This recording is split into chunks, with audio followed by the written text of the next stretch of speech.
ഹരി ഓം.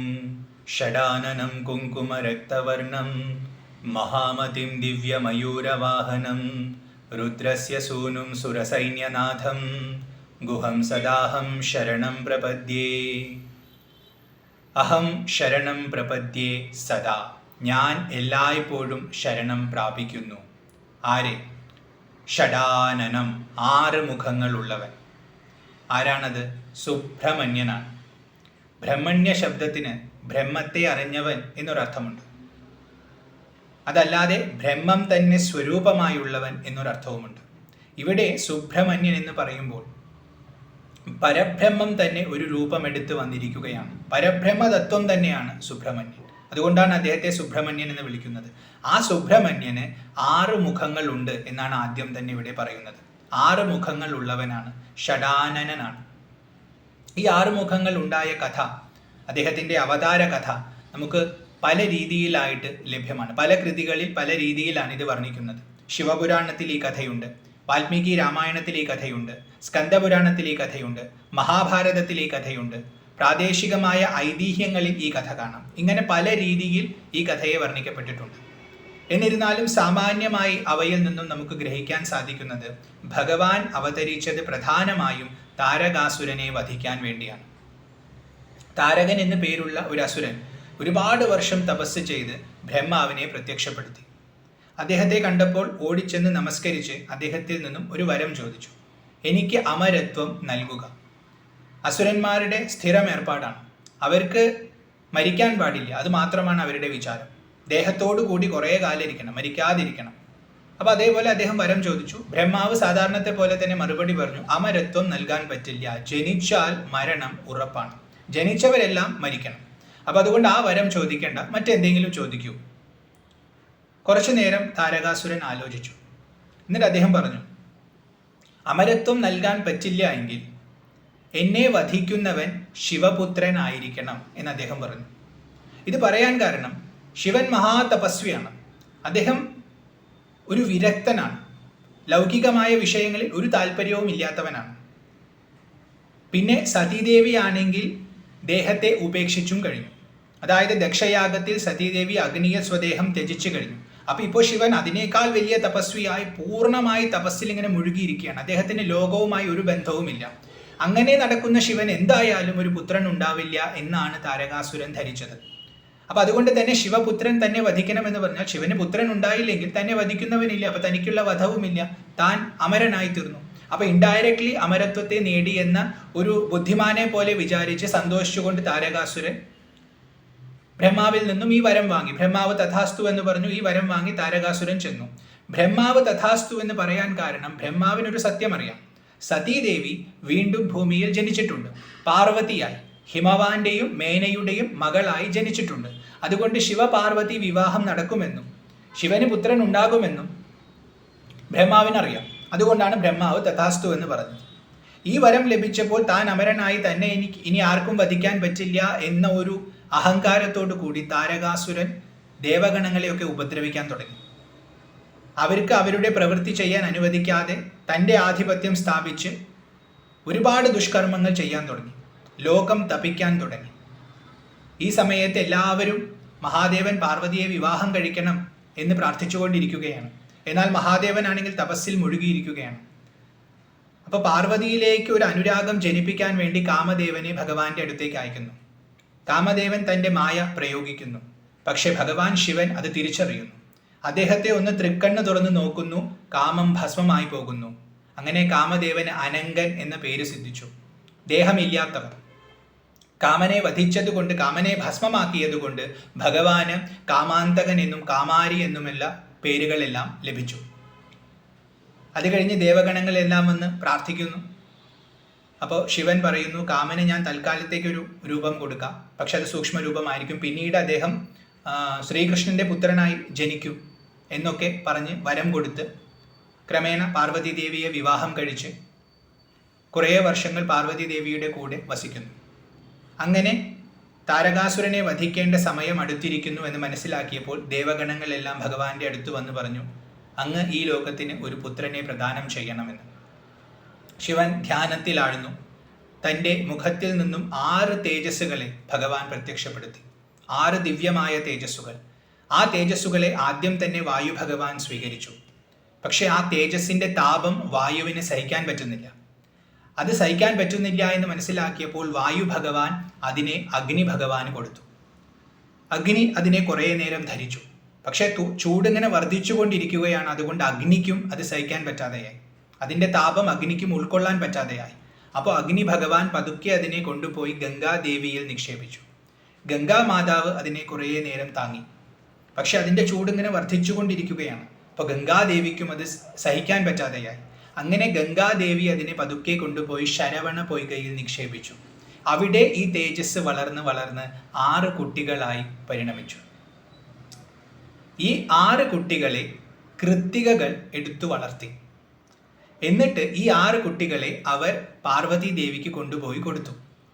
പാർവതി ദേവി അവരെ ആ 6 കുട്ടികളെയും കെട്ടിപ്പിടിച്ചപ്പോൾ ആ 6 കുട്ടികളും 6 മുഖങ്ങളുള്ള ഒരു കുട്ടിയായി തീർന്നു. അതുകൊണ്ടാണ് ഭഗവാൻ ഷഡാനനായത്, 6 മുഖനായത്. പിന്നീട് ദേവി പറഞ്ഞത് കേട്ടിട്ട് ഈ 6 മുഖങ്ങളെ മാറ്റി ഒറ്റ മുഖമുള്ളവനായി ഭഗവാൻ നിന്നു എന്ന് പറയപ്പെടുന്നുണ്ട്. അപ്പോൾ ഇവിടെ ശരവണ പൊയ്കയിൽ നിന്നും ജനിച്ചതുകൊണ്ട് ശരവണ ഭവൻ എന്നും, കൃത്തികകൾ വളർത്തിയതുകൊണ്ട് കാർത്തികേയൻ എന്നും, 6 മുഖങ്ങൾ ഉണ്ടായതുകൊണ്ട് അറുമുഖൻ എന്നും അതുപോലെ ഷഡാനനൻ എന്നും ഒക്കെ ഭഗവാന് പേര് സിദ്ധിച്ചു. ഇങ്ങനെ 6 മുഖൻ അവിടെ നിൽക്കുന്ന സമയത്ത് ദേവഗണങ്ങളെല്ലാം വന്ന് അദ്ദേഹത്തെ പ്രശംസിച്ചു, അദ്ദേഹത്തെ സ്തുതിച്ചു.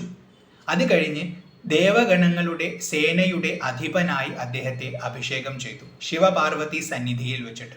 അദ്ദേഹത്തിന് ഒരുപാട് ദിവ്യമായ അസ്ത്രങ്ങളൊക്കെ കൊടുത്തു. ആ അസ്ത്രങ്ങളെല്ലാം സ്വീകരിച്ച് മഹാപരാക്രമശാലിയായ അദ്ദേഹം ദേവസൈന്യത്തെയും കൂട്ടി താരകാസുരന്റെ അടുത്ത് ചെന്നു. മഹത്തായ ഒരു യുദ്ധം തന്നെ അവിടെ നടത്തി താരകാസുരനെ വധിച്ചു. അങ്ങനെ ദേവരുടെ പ്രശ്നത്തെ പരിഹരിച്ചു. ഇതാണ് ഭഗവാന്റെ അവതാര കഥ. അപ്പം അതുകൊണ്ട് ഇവിടെ ഷഡാനനം എന്ന് വർണ്ണിച്ചിരിക്കുന്നു. 6 മുഖങ്ങളോട് കൂടിയവനാണ് ഭഗവാൻ. ഇവിടെ ഈ 6 മുഖങ്ങൾക്ക് സൂക്ഷ്മമായി നമുക്ക് അർത്ഥം പറയാം. പഞ്ചഭൂതങ്ങളാലാണ് എല്ലാം നിർമ്മിക്കപ്പെട്ടിട്ടുള്ളത്. ഈ പഞ്ചഭൂതങ്ങൾക്കും പ്രവർത്തിക്കാൻ സാധിക്കുന്നത് അതിൽ വ്യാപിച്ചിരിക്കുന്ന 6ാമത്തെ തത്വമായ പരബ്രഹ്മ തത്വമാണ്, ചൈതന്യമാണ്. അപ്പോൾ ഈ 6ന്റെയും സമ്മേളനമാണ് സുബ്രഹ്മണ്യ സ്വാമി. അതായത് പരബ്രഹ്മമൂർത്തി തന്നെയാണ് എന്ന് സൂചിപ്പിക്കുകയാണ്.